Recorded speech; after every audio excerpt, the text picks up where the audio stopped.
This morning, the first scripture reading comes from the Litany, Psalm 145, verses 1 through 9. I will extol you, my God and King, and bless your name forever and ever. Every day I will bless you and praise your name forever and ever. Great is the Lord and greatly to be praised. His greatness is unsearchable.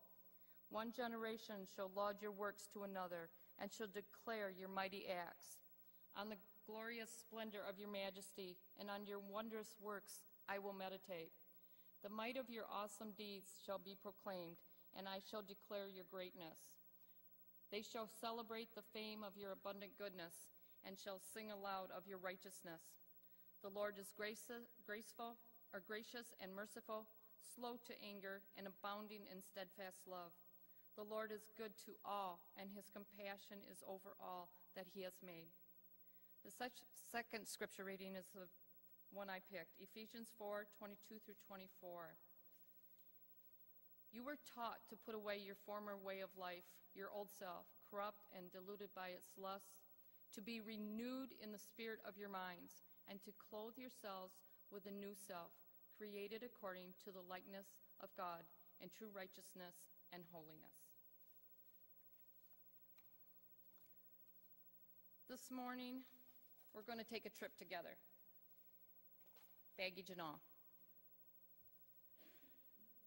How many of you remember Mrs. Howell from Gilligan's Island? Anybody remember her? Okay. Remember how she packed 10 suitcases with 200 changes of clothes for a 3-hour tour? How many of us have ever packed those suitcases for vacation so full that you can hardly close them except to sit on them? Now, the humorous part of that is when you get home and unpack, you find that you've carried things that you never even used. I'm totally guilty of that one. I personally try to make an effort to travel light, but somehow that one book just isn't enough, so I have to put in 2 more books. Oh yeah, that dress that's hanging in the closet, I gotta take that. Oh, and the shoes to match have to go too. Only to find I never finished the first book because there was so much to see and do, and that dress and shoes, well, never got out of the suitcase because burgers on the run were just fine. Point is, there are many reasons why we carry or pack too much stuff. Because we fear we may need it, or we just can't function without it. We have managed to convince ourselves that we can't go away for a week without bringing most of our belongings. Who knows, we may need that winter coat and swimsuit in the same trip. We are accustomed to being surrounded by convenience and what is familiar.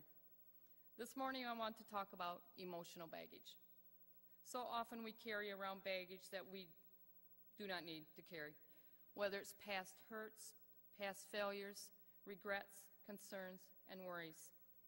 God tells us to let go and give them to him. The kind of baggage that is much heavier to carry and much more likely to keep us from becoming the person that God calls us to be. In his book, Traveling Light, Max Lucado writes, odds are you have baggage in your hands right now. Somewhere between your first step out of bed this morning and your last step out the door, you picked up some overstuffed bags. You stepped over the baggage carousel and loaded up. Don't remember doing so? That's because you did it without thinking. You remember seeing a baggage carousel? No, that's because the carousel is not the one in your airport, or not the one in the airport. It's the one in your mind. And the bags we grab are not made of leather. They are made of burdens. The suitcase of guilt, the sack of discontent. You drape a duffel bag of weariness on one shoulder and a hanging bag of grief on the other, and a backpack of doubt, an overnight bag of loneliness, and a trunk of fear. Pretty soon you're juggling more luggage than a sky cap. And if you remember what sky cap is, you did better than I did. No wonder you're so tired at the end of the day. Carrying all that baggage is exhausting. So what's your baggage this morning? Many of us carry wounds of brokenness and pain in our hearts. Who are you angry with? What was done or said to you that still haunts and bothers you? Maybe life didn't turn out the way you expected and you are angry. What about betrayal of trust? What about harsh words? Here's a little story that tells of a of baggage of bitterness, unforgiveness, and anger in someone's life and how she let it go. A lady listed a low mileage, fully loaded 2004 Mercedes for sale in the paper for $50. You can imagine the stir it caused. One of the first callers asked, "Is this for real?" "Yes." $50? "Yes." "Can I come and see it now?" "Sure." Bam, he goes, looks at it, says, "Do you really want only $50? "Yes, sir, $50. He pulls out his wallet and handed her a $50 bill. As she was signing the title over to him, he asked, "Do you mind telling me why you're selling this for only $50? She said, "Well, it's my husband's car, and he left me for a younger woman. He's in some country with her now, and he told me I could keep everything that we have except the car. He said I should sell it and send him whatever I got for it." We don't like to acknowledge our baggage, especially to others. It's too uncomfortable. We don't like to talk about it. We prefer to hide it and not go there, because baggage is embarrassing. It's cumbersome. Sometimes it's downright shameful.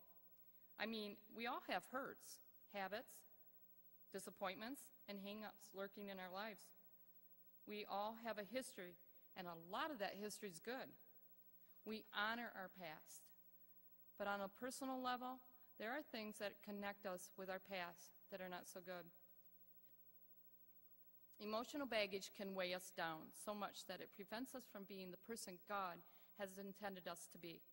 The longer we hang on to it and carry it around with us, the harder it is to give it up and turn it over to God.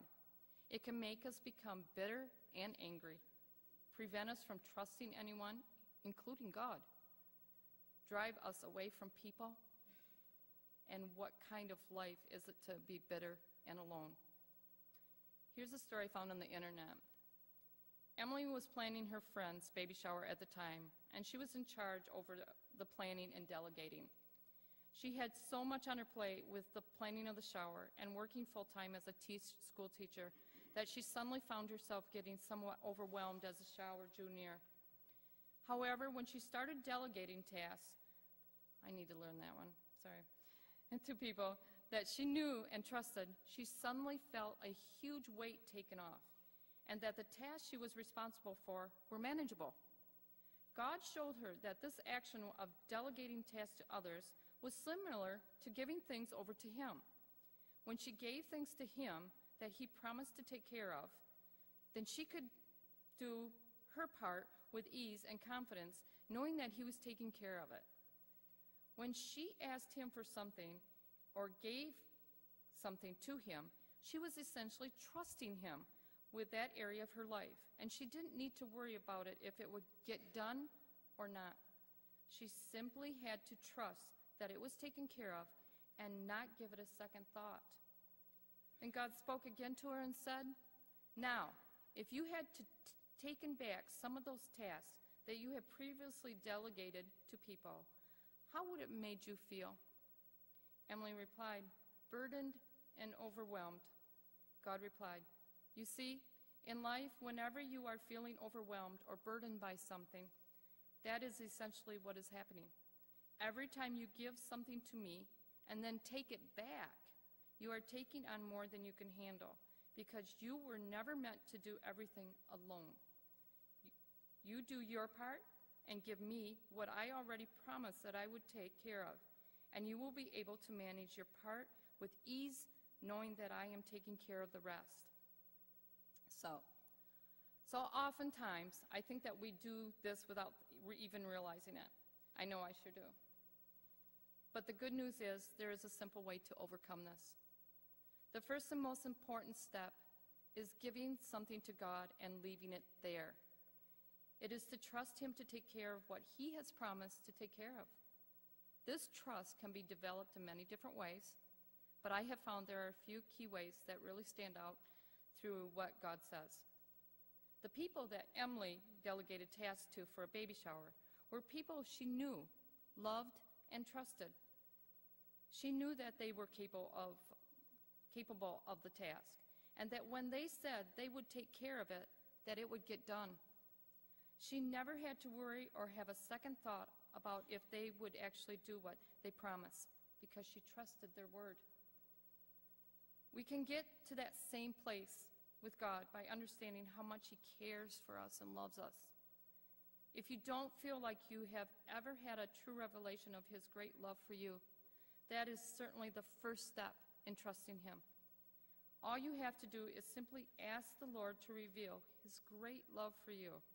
I can promise that He wants to show you even more than you want Him to.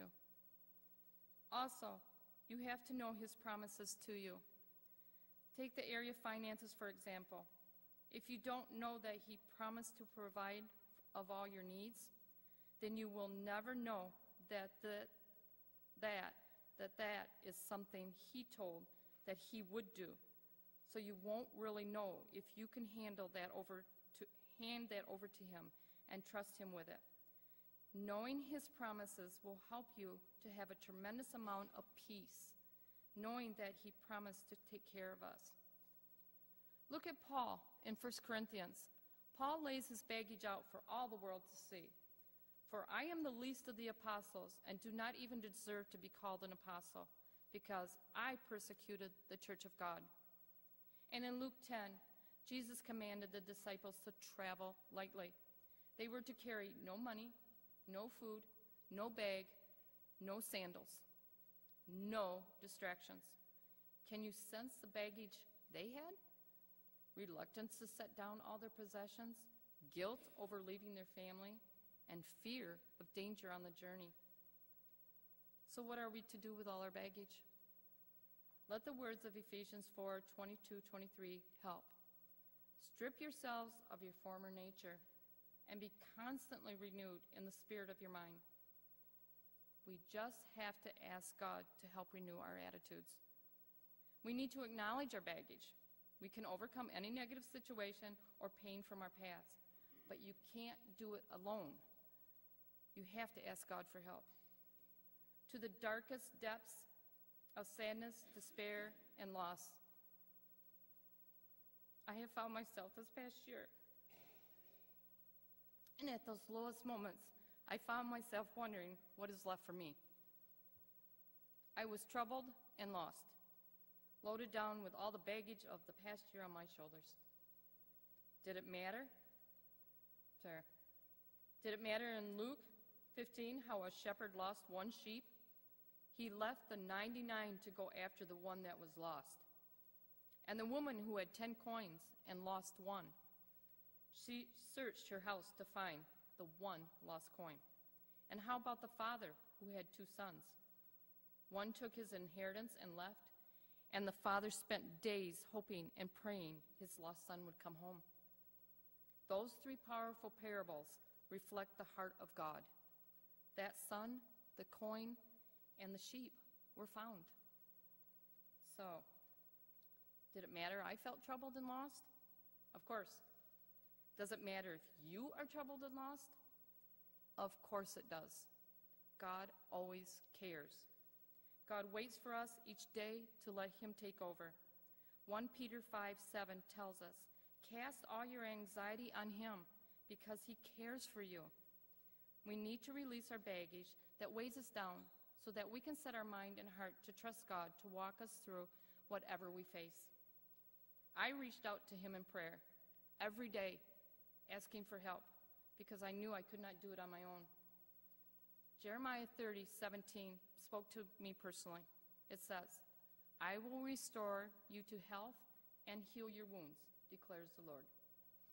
For many of us, the baggage has weighed us down far too long. Many of us have carried our burdens so long we are exhausted.